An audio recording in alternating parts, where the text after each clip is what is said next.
sorry. Honorable Marty Yundam. Honorable Marty Yundam. Please, I'll come to you. Honorable Marty Yundam. Mr. Speaker, thank you very much for. Please, Mr. Speaker, honorable members, can you please? I'll do it. So, thank you, right, honorable Speaker. I'll give you the opportunity, please. I'll give you the opportunity to speak. You give me the. Yes, honorable. Thank you, right, honorable Speaker, for the opportunity to also contribute to the statement made by the minister. Mr. Speaker, we all agree that Galamsey is an enemy to all of us. It's an enemy to this country. And for that matter, if we are condemning it, we must all come together as a country, as a nation, to condemn it. Mr. Speaker, people have lost their lives to Galamsey. Cocoa farms have gone because of Galamsey. Mr. Speaker, water bodies that people use to survive on as they are drinking water. Today, if you go to most of these Galamsey areas, Mr. Speaker, all the beautiful rivers are all gone. And for that matter, Galamsey is an enemy to all of us.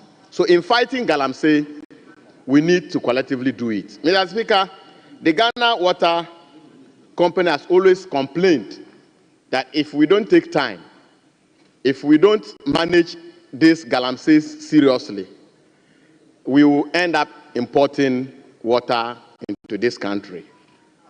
And for that matter, it tells you how dangerous, how inhuman this particular act is. So if we are fighting it, politics should be taken away. Mr. Speaker, under the NDC, under the MPP, people have gone into the forest to destroy it because of the huge appetite they have for money. And for that matter, if we decide to do politics with it, that under this regime, this has happened. Under this regime, this has happened. Mr. Speaker, we can all point to facts that nobody can dodge. That under the NDC, people practiced Galamsey. People died. And same under the MPP too. So I expected that minister would have made his statement without giving any room for any of us to punch into that particular hole. I remember, and I know he comes under 91 to give a statement as a minister.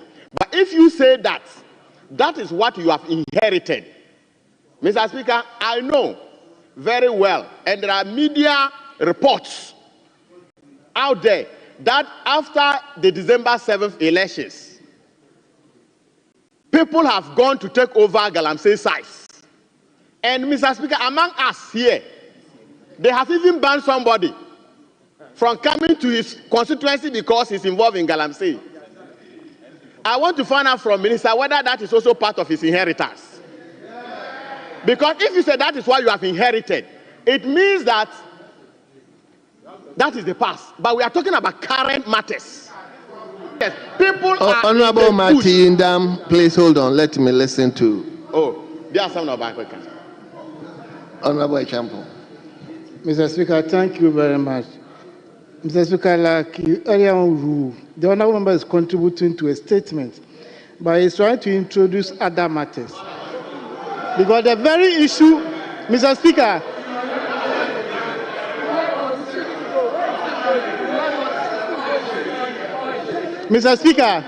the very issue he raised, the journalist who did the story just last 3 days has come out to apologize to the honorable member and has retracted that statement. So you can't repeat same here. Do you understand? The journalist who aired that story has come out to apologize to the honorable member. So please withdraw that statement, because whoever made that statement has apologized. I did not hear what anybody said. I didn't hear what he said. No, I didn't hear that. I heard him say this. I heard Honorable Nyindam mention an honorable member's name. I didn't hear that. We don't have any mic or mind in the dark. Honorable Richard Champon. So, Mr. Speaker, that statement should not stand in our records. Honorable Richard Champon, when Sapalo was speaking, was making reference to a minister. I tried to hold that, but you said reference can be made, it's allowed. So I don't think this is this one. Personally, I also read from the papers. But Mr. Speaker, there's a report going around that the journalist himself came out and apologized to the honorable member in question. So that statement can never be repeated here. Honorable Champon, because he said the statement was unfounded. My attention was not drawn to that. My attention was not drawn to that.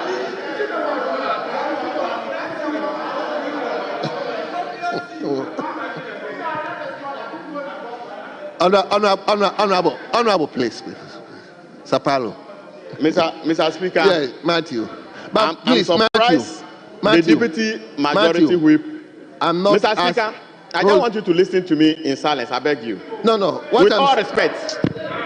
Matthew, I am not saying withdraw or whatever it is, but please, all of us, let's be guarded. Let's be guarded.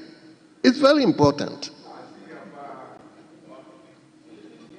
Mr. Speaker, I think that I don't know what my leader is complaining Honorable, about. go on. Mr. Speaker, I'll go on. Speak. I have never mentioned any honorable member's name. I've never said here that there is a report from any journalist. I've never said that. I said, Mr. Speaker, one of us has been banned by the chiefs not to come to the constituency. That's what I said. And I've never mentioned anybody's name. So if my colleague here is trying to tell us the one involved, that is his problem. But Mr. Speaker, what I said was that the speaker mentioned, the statement maker, which is the minister, said that is what he has inherited. And at the back of that statement, I was just telling him that after or post-December elections, these complaints have come. And for that matter, in fighting this galamsey, it is up to all of us as a nation to do away with politics. And I want to urge the minister, because it is a dangerous fight for him if he journeys on the partisan line. It's not going to help any of us, because I have never seen raw gold before. I am not from that area. I don't even intend to go into this venture, because it kills all of us. So I want to urge the minister to see each and every one of us here as team players, so that in dealing with this canker, we can all achieve it, get good water, get back our cocoa, get back our lands, so that tomorrow we can all celebrate as a nation. Thank you, Right Honorable Speaker, for your opportunity. Thank you very much. Please, one. Very well. Honorable Suhini. Thank you very much, Right Honorable Speaker, for the opportunity to contribute to the statement ably made by the Honorable Minister for Lands and Natural Resources on the state of Ghana's forest reserves and water bodies. Mr. Speaker, indeed, this is a very important statement, and it couldn't have come at a better time. Mr. Speaker, we live in a country where only in 2019, we're told that about 60% of our forest cover was going due to illegal mining. Mr. Speaker, at one point in time, Global Watch put our rate of devastation at 1.13% a year. Mr. Speaker, we are also in a country where we are told by managers of our water resources that if care is not taken, very soon we are going to have to import water for potable use. Mr. Speaker, that is dangerous and that is risky. And that should be worrying to every patriotic Ghanaian. And Mr. Speaker, that is why I am excited about the minister's call on all of us to come together, to see ourselves as partners in this fight, and to share ideas where necessary, and to also support the ministry and by extension government in waging a war that will ensure that we preserve our own lives and preserve the future of this country. I'm excited, again, Mr. Speaker, that the minister is talking about the need to introduce what he termed Free Tree for Life Restoration Initiative. Mr. Speaker, we have many of our lands devastated by this illegal mining. And these miners, when they are done with their destruction, just move to the next location. And it is important that as we deal with the menace, we also reclaim some of these lands that have been destroyed already. So I am excited about this initiative, and I think that in line with government agenda, especially if we take lessons from what we used to do termed Green Ghana, where the impact has been less than impressive, we will be able to, reclaim many of these lands that have been destroyed by illegal miners. Mr. Speaker, it's also important that we enhance enforcement, we improve enforcement. And that again is the reason why I'm excited about the minister's assurance that we will see a retooling and the introduction of many of these regulatory bodies at our district levels. We need public awareness also, and the minister's statement is one of the ways of ensuring that we create awareness for this fight. The stakeholder engagement has to be tight, and again, the minister has highlighted it. And we in this chamber must see ourselves as partners in this fight and contribute however and whatever we can to ensure that we succeed against these nation wreckers who are putting all of us at risk. Thank you Speaker, very thank much. you for the opportunity. Thank you very much. I will take 1-1 and come to leadership, please. Let me give to Odotobri, because Odotobri is one of the areas Garamsey is very entrenched. So, Honorable. Thank you, Mr. Speaker.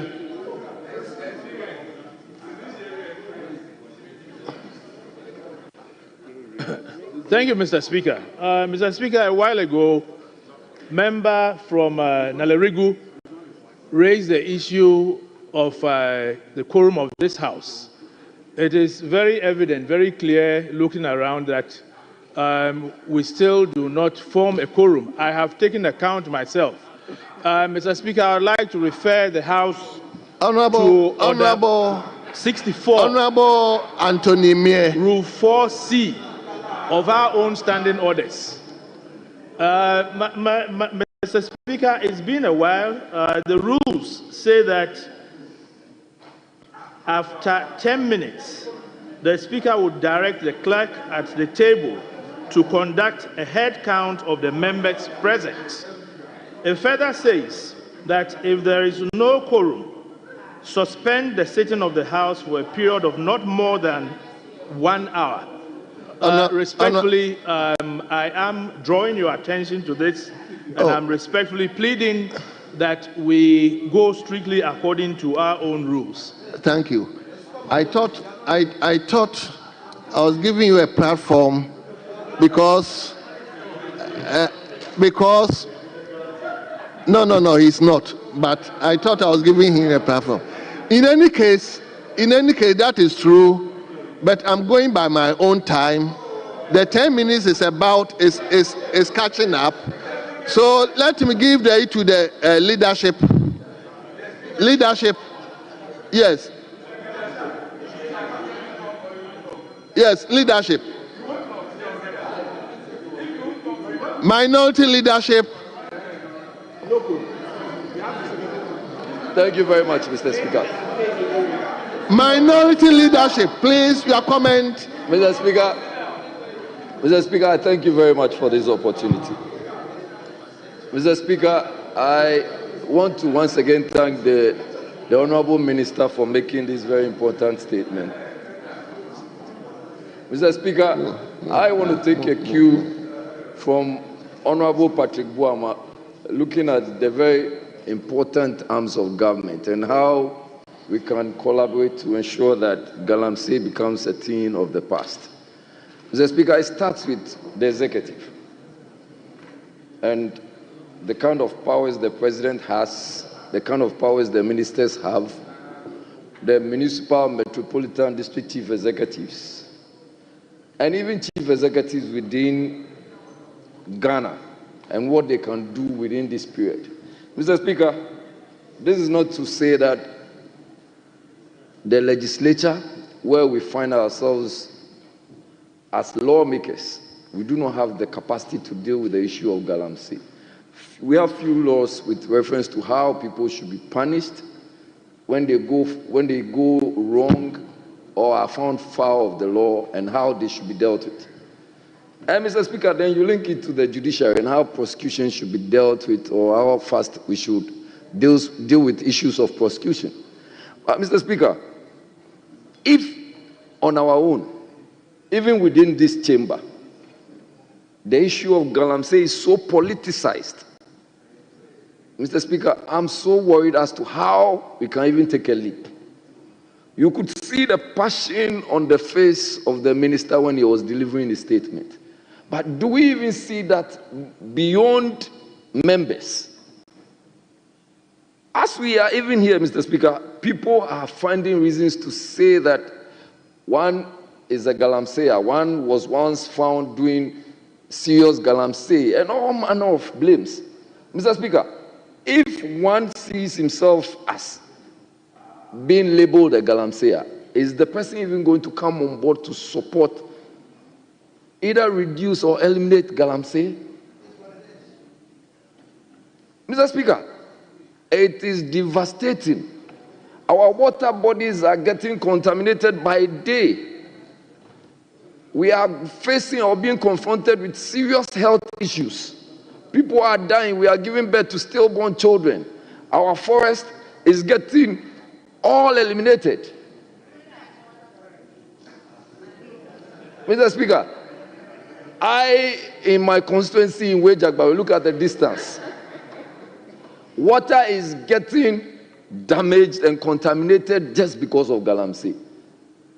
Mr. Speaker, if we do not take certain serious steps and move away from the politics, we will not be able to buy water to drink. If we do not move away from the politics, whether you are in the executive or the legislature or the judiciary, and you don't see the need to stand by the minister and stand by each and everyone to help take care of this menace, tomorrow you wake up and you will not have a reason to come to this chamber. Galamsey is killing people. Let us stop being political. Well, if you want to go into that domain, you should also understand that people started giving cautions. Even as I speak, people are still being political about it. If you want to get into this, you are not going, Honorable Minister, you are not going to have a solution. Ghana is not going to have a solution. Let's depoliticize our brains for once. Let us understand that we are Ghanaians first. Galamsey is killing people and you don't want to see it. Honorable Chair. Honorable members, country is making sense. Please, let's listen to him. Please, I beg of you. There is the need for us to consider the correctional methods. There is the need to empower. It's become actually a national security issue. Mr. Speaker, people are arrested. And then there is an intervention. From wherever the intervention comes from, we should learn to understand that we need correctional measures. We first of all need to empower the ministry. The ministry will go, like the Honorable former regional minister said, they go in the morning to chase people, they go in the afternoon to chase people, at dawn you go back, and the whole place had been excavated. Some excavators were bent. Did he give us the solution? Are we looking at the real ways to find a solution? Fortunately, the political will is here. Political will does not mean that it has to come from President Mahama. Political will has to come from all of us. And it doesn't matter which party you belong to. Political will must be you and I. Let us show leadership. I am not going to stand here and say that because President Mahama said that, he was going to give amnesty to those who were once incarcerated by Akufo-Addo, so that is the way to go. No. The way to go is whether it is President Kufuor, whether it's President Mahama, whether it's President Mills, whoever it is, let us come together to fight the menace. It is dealing with cash. A lot of youth unemployment can be resolved when we have taken care of Galamsey. A lot of health issues can be resolved when we have taken care of Galamsey. If you do not want to take care of Galamsey, it is up to you. Maybe you haven't faced it yet. It's coming closer to you. Mr. Speaker, I thank you for allowing me to make this contribution. Thank you so much. Yes, Leader of the House. Mr. Speaker, we must all thank the Minister for Lands and Natural Resources for coming to the House to make this statement. I believe it is barely 2 weeks since he took his seat at that ministry. And I'm amazed that he's already thinking very seriously about the Galamsey menace and has already put together a set of ideas regarding how that can be done. So, Speaker, I want to use this platform to announce that the minister approached me and has already scheduled a conference of members of parliament to meet and discuss Galamsey or small-scale illegal mining in our various constituencies so that together we can fashion out a solution to the problem. Because it is a problem that confronts all of us, and it's a problem that all of us must be involved in solving. Unless we work together, we will not be able to resolve this problem. And this minister appreciates that and has organized this conference. And so I urge all sides of the House to attend the conference. And what the minister wants to do at the conference is to get us all to honestly declare the activities in our various constituencies and individually as parliamentarians provide strategies and proposals as to how the problem can be dealt with in our constituencies so that he can consolidate that into a national strategy. Because all of us represent constituencies, and the constituencies put together cover the whole of Ghana. So if we MPs in this chamber, everybody comes with a proposal as to how to deal with it in our individual constituencies, and he consolidates that, and that becomes the framework guiding his actions and inactions, we believe that the problem will be effectively solved, because it is the MPs and the district chief executives working together who can solve this problem. Mr. Speaker, when I was Minister for Environment, I made it a point to visit Galamsey sites. I visited sites where I saw huge excavators excavating. I saw young girls carrying the material on their heads in pans, hundreds of them. Most of them spoke languages that I understood. They were mostly from the north. They were girls who, in their 15 years, 16 years, 17 years, and they carried the pans the whole day. And then the excavators were there. I had conversations with them. Some of them were in secondary school. They had come there during vacation to work and earn something and go back to their communities and etc. Our people say that when you tumble and fall, don't look at where you fell. Look at where you hit the stone. That's where the problem is. To solve this problem, we must look at creating alternative livelihoods in the less developed regions of our country. We must invest in irrigation in the north. We must invest in large-scale commercial farms in the north, so that when they have alternative livelihoods, they will not be tempted to come and be carrying pans from morning till evening, because they have an alternative livelihood. And so the solution to the problem does not lie only at the Ministry of Lands and Natural Resources. The solution to the problem lies in all the other ministries. Ministry of Health, Ministry of Education, Ministry of Agriculture, Ministry of Trade and Industry.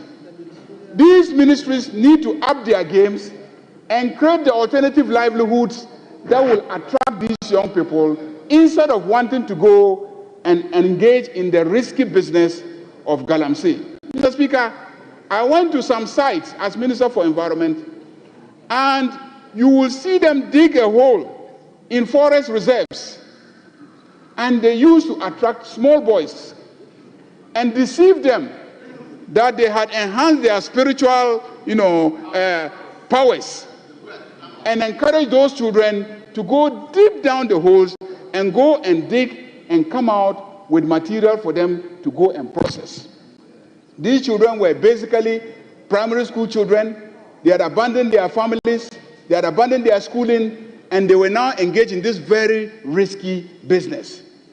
And then they created shanty communities around them, where they used plastic bags and created homes for themselves. Mr. Speaker, it was deplorable to see things like that. So it is a real problem. But Mr. Speaker, I see the problem as a crisis of law and order.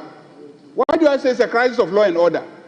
The Minerals and Mining Law has very beautiful provisions that, if we just followed it and implemented it, it will deal significantly with the problem. What are the provisions, Mr. Speaker? One, people realize that there's gold somewhere, they will go and dig. No matter what you do, it's not just Ghana, anywhere in the world. When people hear that there is gold anywhere, whether it is in America or Australia or in Europe or in South Africa, Mr. Speaker, if we hear that there is gold beneath this chamber, by the time you go back and come back tomorrow morning, you will see some people who will come and find ways and means of digging underneath this chamber to extract the gold. That is gold for you. And that is how gold has attracted people over the period in history. So you cannot stop gold mining. You cannot. What you should do is to legalize gold mining. So the Minerals and Mining Law says that the minister, is that okay, when he identifies an area that could become a small-scale gold mining site, he should so designate it as a small-scale gold mining site. When he designates it as a small-scale gold mining site, it gives the regulatory authorities the powers to now intervene. When I went to the illegal gold mining sites, I noticed, and I was the Minister for Environment, and I went there, and I didn't see my EPA officers. EPA officers were not there. When I asked them, why are you not here helping them to do it properly? They said, because it's an illegal activity, we at EPA cannot come and be supervising them. So when the minister designates it as a small-scale mining area, then the EPA will now be able to move in and also provide them with technical support as to how to do it properly. At the same time, the EPA will monitor the purchase of mercury and the use of mercury at that location.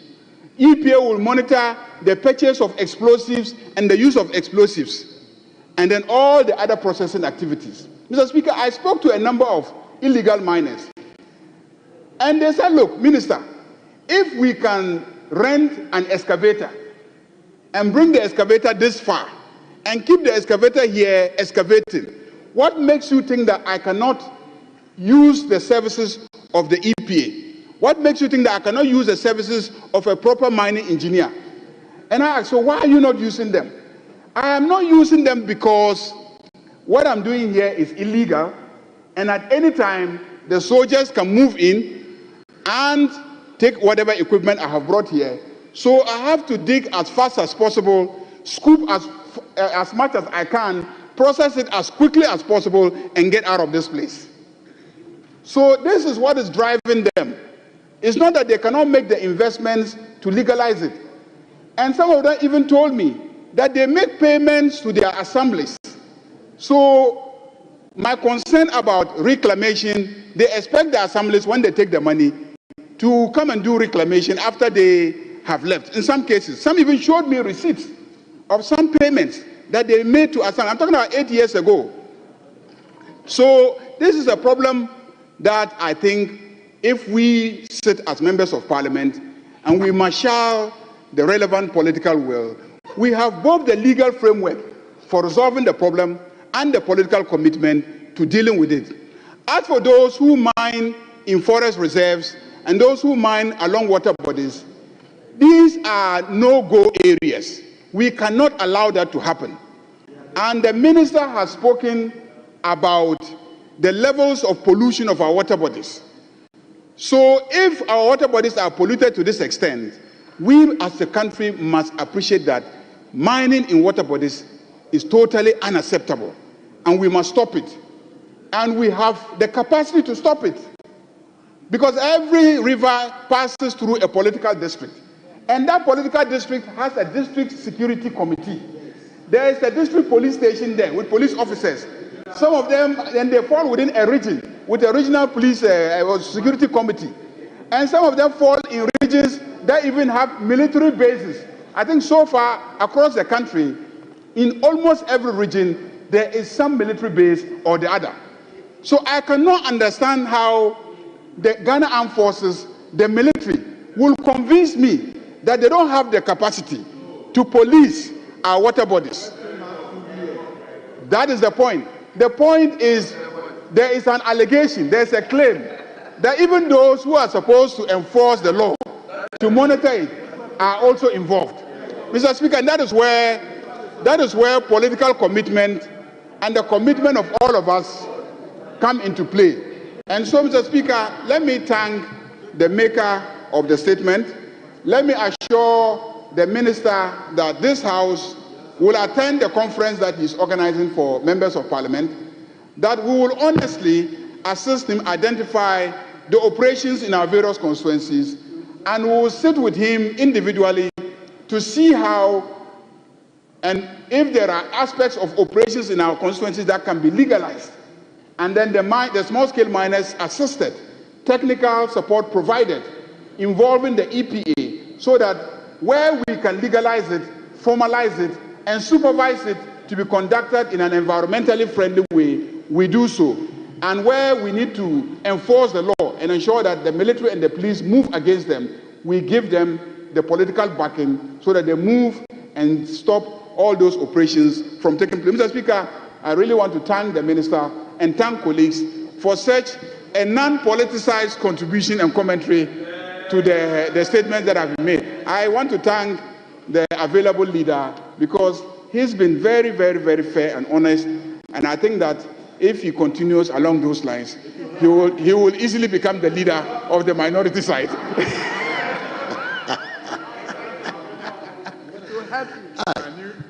Leader, this insinuation.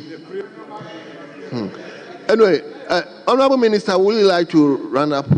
House Speaker, I just want to take the opportunity to thank honorable members for their contributions. Right on, Speaker, I ran to this hallowed chamber, the People's Chamber, where representatives of over 35 million people are here.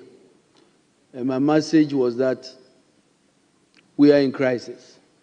Our water bodies are gone. Our forest is completely on its way.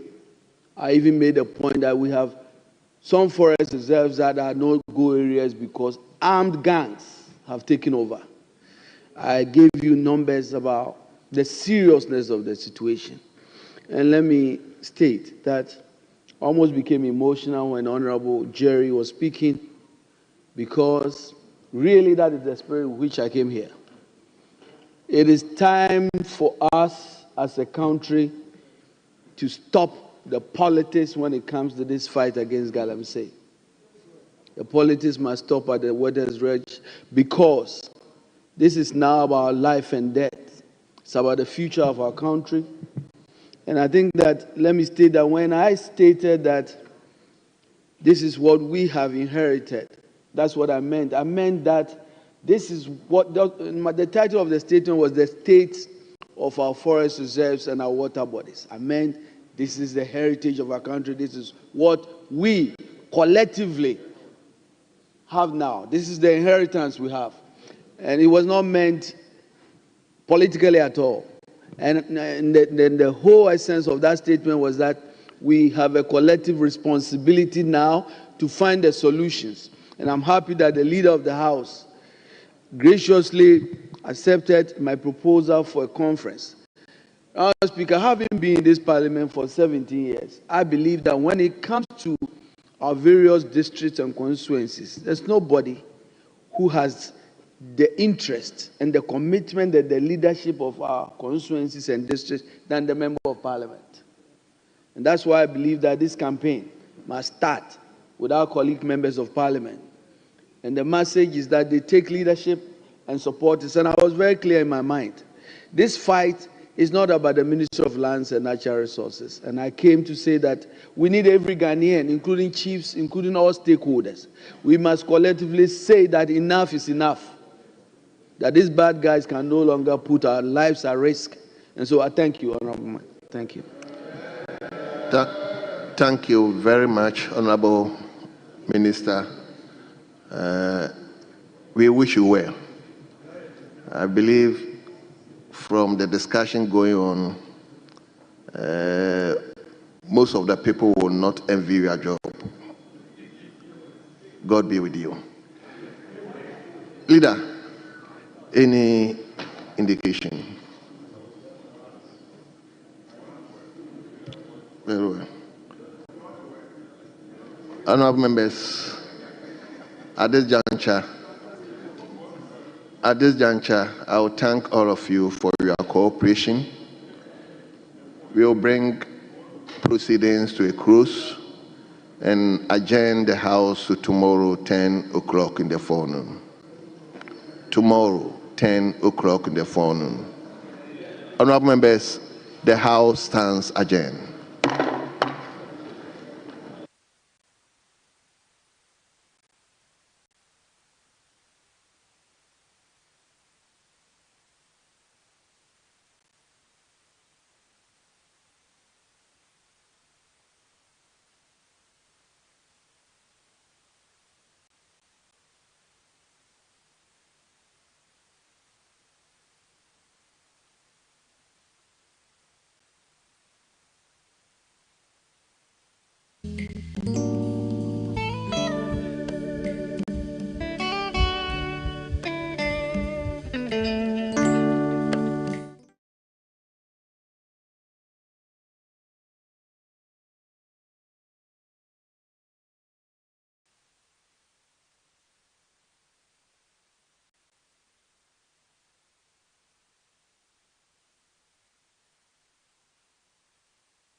Honourable members, prayers.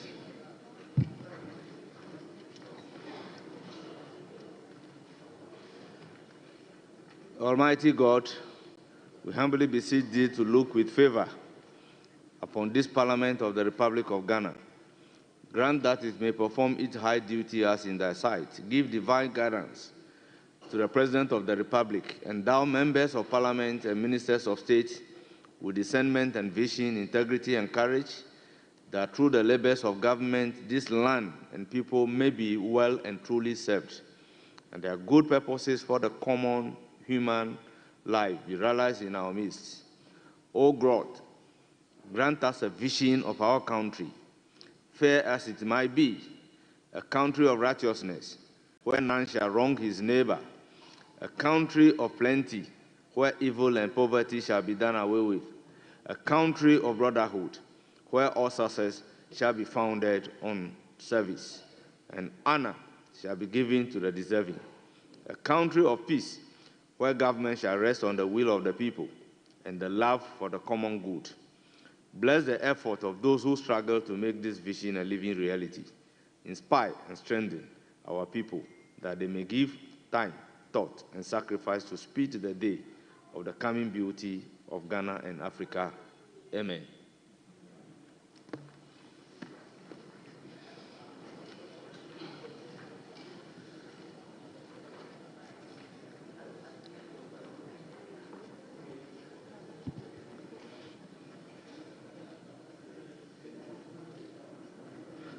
Honourable members, there be no message from the President. And formal communication by the Speaker. Can we proceed to take item numbered 5, correction of votes and proceedings and official reports?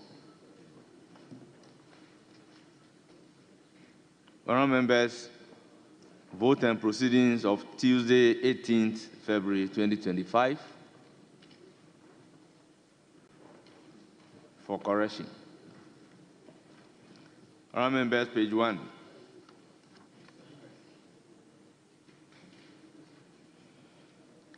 Page 2.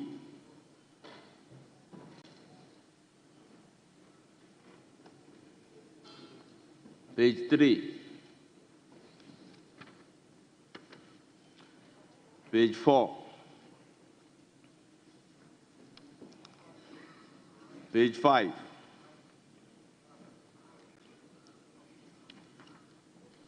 Page 6.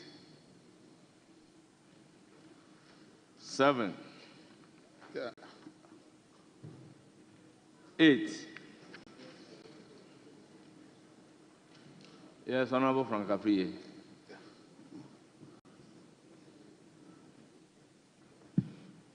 Thank you, Speaker.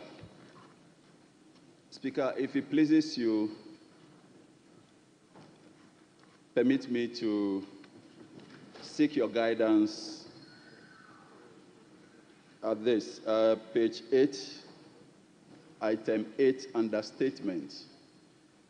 Speaker, if I recall properly, the Minister for Health was in this August House yesterday, essentially to give update per your invitation on the outbreak of 3 major diseases: cholera, meningitis, and HMPV.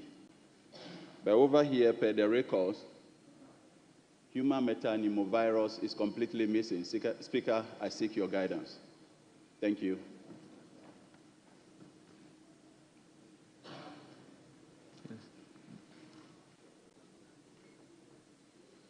Table office, take note. I think it's an omission.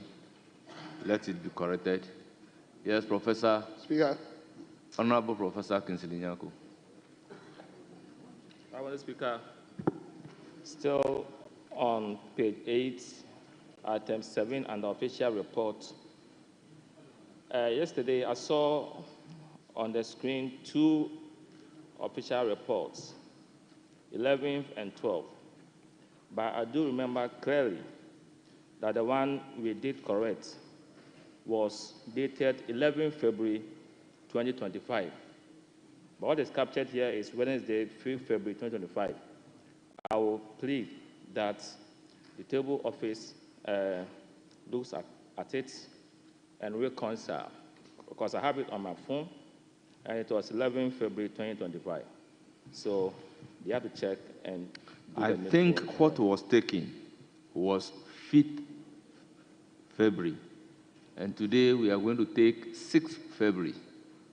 What was taken yesterday was 11 February. I have it here. Very well, we can reconcile. Yesterday, I remember I did correct we can reconcile the record. That's 11. Sorry? We took only one. There were two, but we took only the 11th. The 12th was not done. Thank you, Mr. We can reconcile. Yes, Honorable Member. Honorable Speaker, may I refer you to page 7? Taking me back to page 7? Yeah, Honorable Bright Asamoah Brefo, Member of Parliament for Bebiani and Yasobekwai.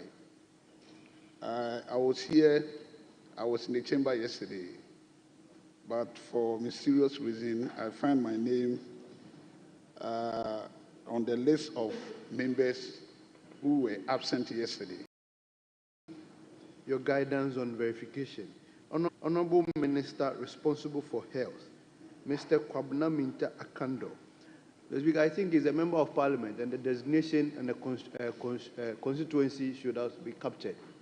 I don't know if it's right to, because when you look at other members of Parliament who made statements, their constituencies have been captured, but that of Honorable Kwabena Minta Akando, his constituency was not captured. But he was here in a designated capacity. Not as a member of Parliament, but as a minister responsible for health. I agree, Mr. Speaker. That is the capacity in which he briefed the House. I agree, but so virtually there is nothing. Okay, Mr. Speaker, by your kind guidance. Very well, very well, very well. Any further correction? Page 9.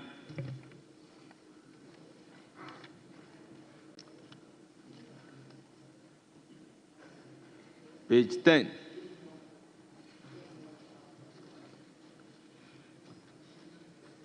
Honourable members, any correction?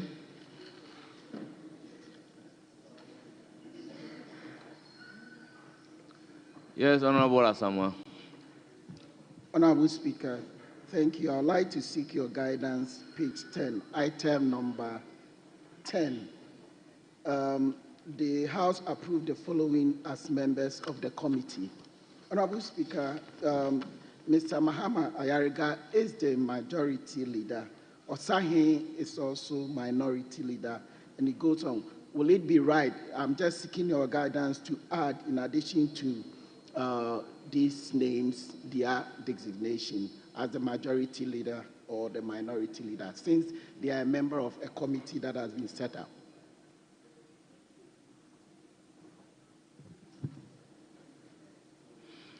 Then, by your suggestion, Mr. George Kweku Ricket Hagan is a deputy majority leader. Yes, so Mr. Speaker, well, once the names are captured here, I think it sufficed. It is neater this way. We all know who is a majority leader. We all know who is a minority leader. So for the purposes of the record, their names sufficed.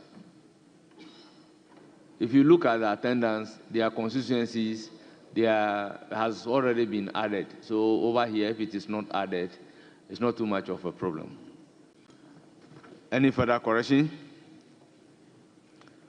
Honourable members, the vote and proceedings of the 19th sitting dated Tuesday, 18th February 2025, as corrected, is adopted as the true record of proceedings.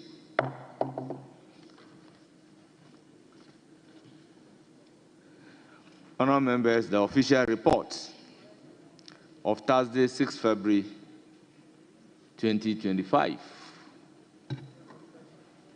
Any corrections? Yes? Honourable Speaker, Professor Kingsley Nyako, yes. A minor observation on column 15, the second paragraph. Mr. Speaker, examples of contributions of member countries include Spain and the Spanish National Organization of the Blind. I mean, when you are getting old, you lose some of these things. Spanish, I don't remember if there should be I before the N. I'm not quite sure about that. So if they could check whether it is Spanish or Spanish. Thank you. Thank you very much. Table office, take note and check. Yes, honorable member.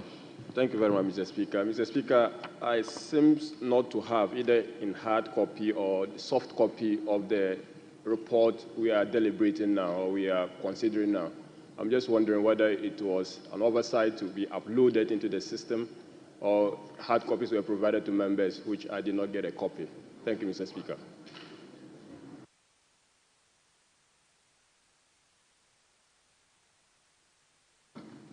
Please recheck. I am reliably informed it's on the console. Mr. Speaker, it's not there. I am certain that it's not there.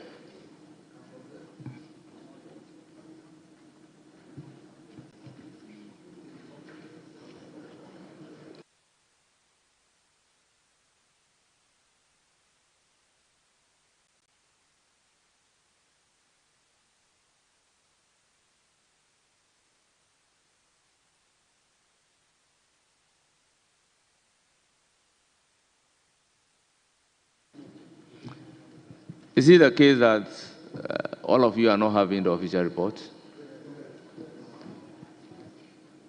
Honourable members, if you are not having the official report, then it will accord with common sense and reason that we defer the correction to tomorrow. But if you have, then we can go ahead and do the correction.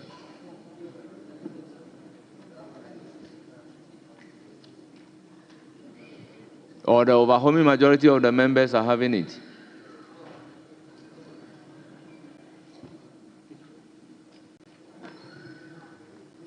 And honorable members, the correction of the official report of Thursday, 6 February 2025 is accordingly deferred to tomorrow.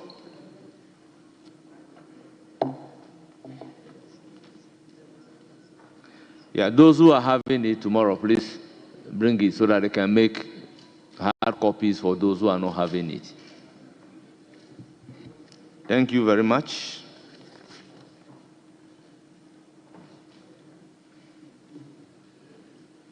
Yes, Honorable Nyindam. Thank you, Right Honorable Speaker. Speaker, I want some kind of clarification and guidance on this official reports.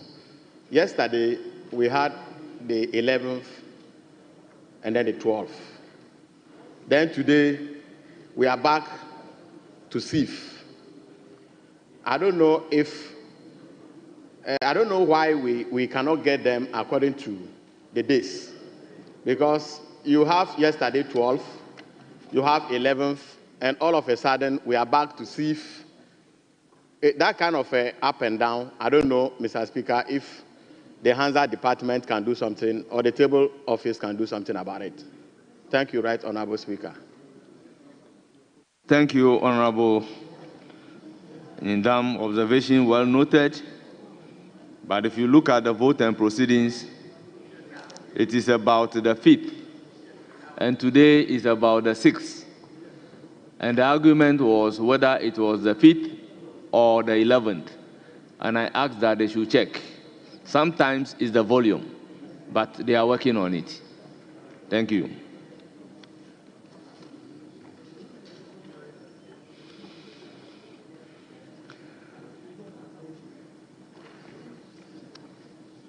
Honorable members,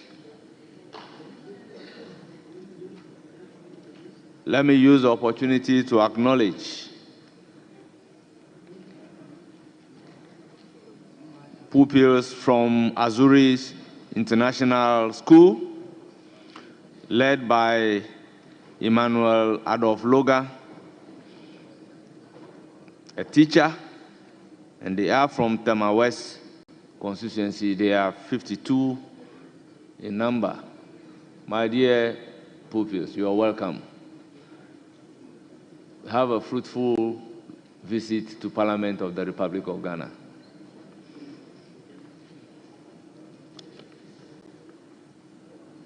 Honourable members, item numbered 6. Statements.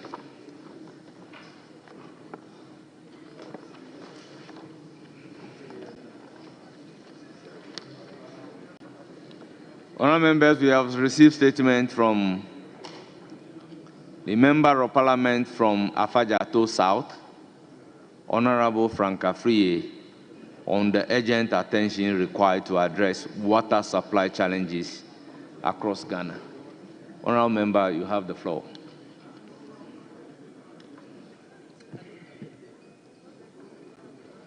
Right Honourable Speaker, let me celebrate your magnanimity even as I prepare to deliver this statement, which is largely on the supply of clean water, its relevance, and supply challenges.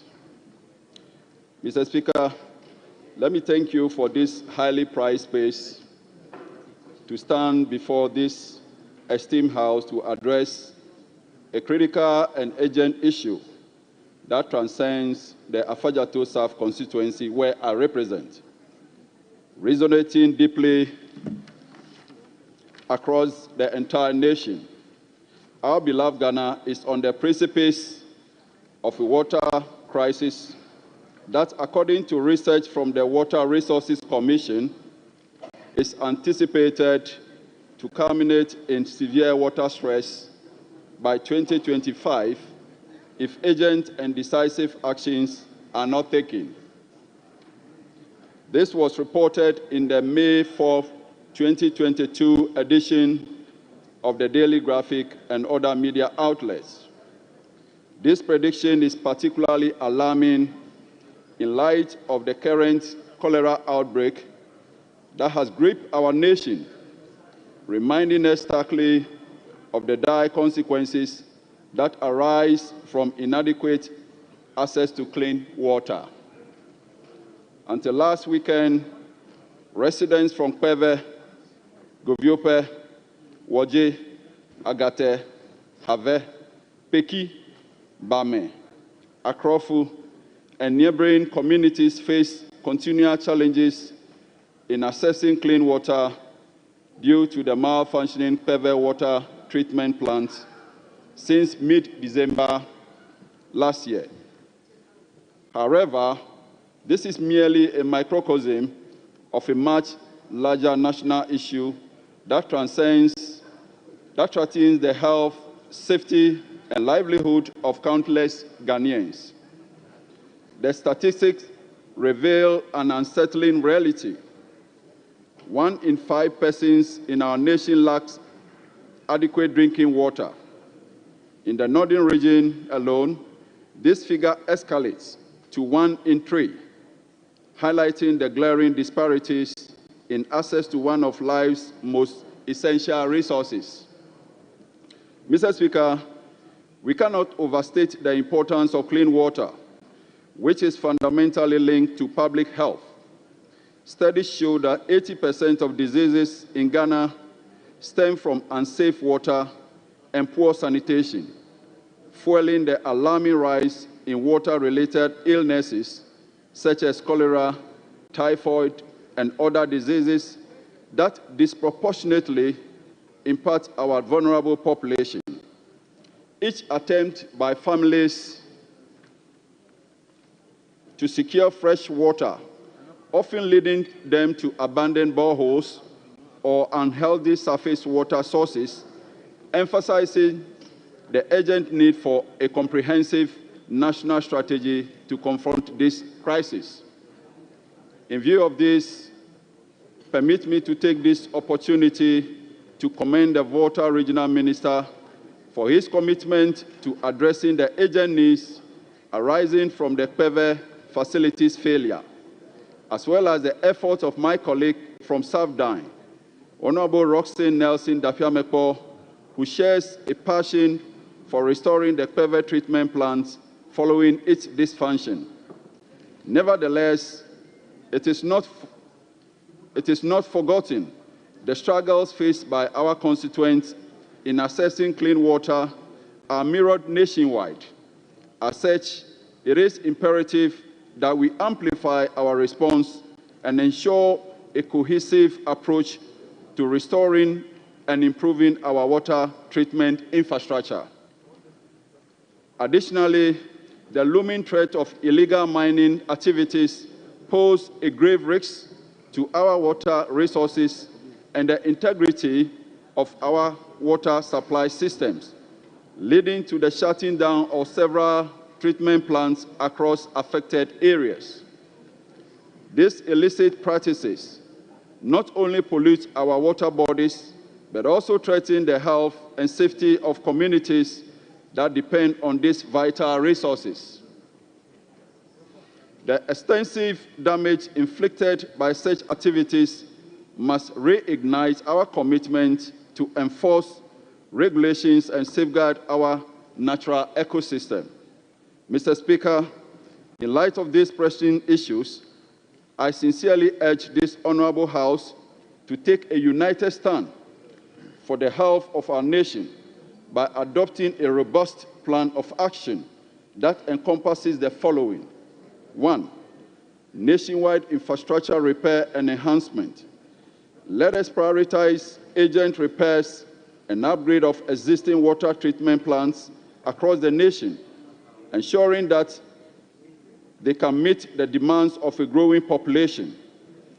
Additionally, we should expand our distribution networks to guarantee the communities to have access to clean and safe drinking water. 2. Development of a sustainable water management strategy. We must collaborate with the Ghana Water Company Limited and relevant stakeholders to create a comprehensive water resource management plan that prioritizes conservation, efficient use of resources, and the implementation of best practices for water extraction and treatment. 3. Strengthening regulatory framework against illegal mining. We need to take immediate action to combat illegal mining activities that threaten our water resources. This includes strengthening enforcement mechanisms, collaborating with relevant agencies, and raising public awareness